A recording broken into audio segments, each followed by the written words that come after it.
Today we are doing a PRP facial along with PRP hair restoration for our patient. We're going to be demonstrating what it looks like, the techniques, and give you a sense of what you can expect if you're scheduling this appointment with us. Okay, let's get started. So we're going to start by drawing some of the patient's blood, and we're going to fill two tubes that are pre-filled with some anticoagulant, and then we're going to spin it down to create the PRP. So let's start by drawing Casey's blood.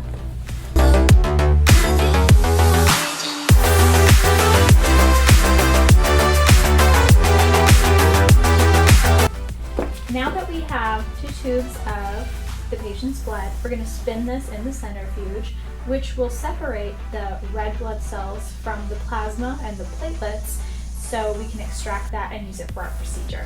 So we'll spin it for about 15 minutes.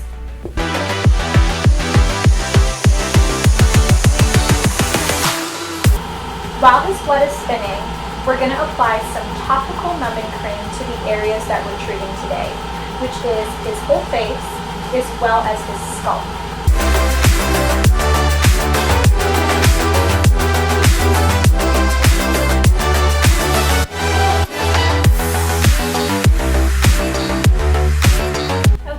Now our patient is completely numbed. We've cleaned his face and we've disinfected it with chlorhexidine. And we have all of our PRP syringes ready to go. So we're going to be using the PRP as a base on the face.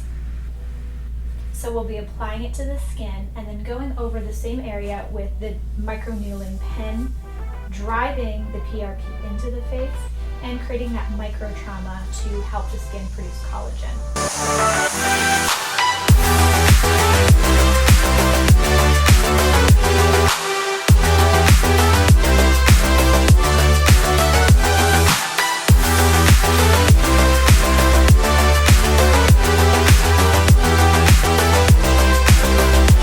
So now we are moving on to his scalp. So this area can be a little more tender. You can do a nerve block, which we didn't today, but we have this vibration tool which sends vibration into the area, and the same nerves that feel pain respond to vibration. So in a way it's tricking the nerves so it can help with some of that discomfort.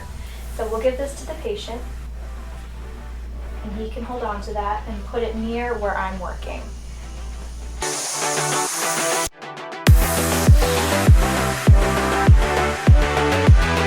So we're done with all of the microneedling. The last step we're going to do is using some insulin syringes pre-filled with the PRP. We're going to do some tiny injections just under the dermis to where the hair follicle is, just to mega dose that PRP into those follicles.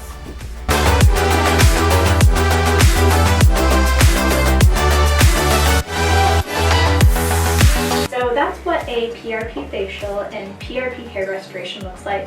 So the patient can expect to be a little sore and a little tender for a day or so, and he might have some peeling as well. And usually it's just a little bit of flakiness of the skin. All in all, it's about 5 days to a week of downtime, but not so much that you can't go back to work or do your regular things. If you'd like to schedule an appointment, feel free to visit our website, onyxintegrative.com, where you can schedule online, or give us a call at this number. We hope to see you soon. Thank you.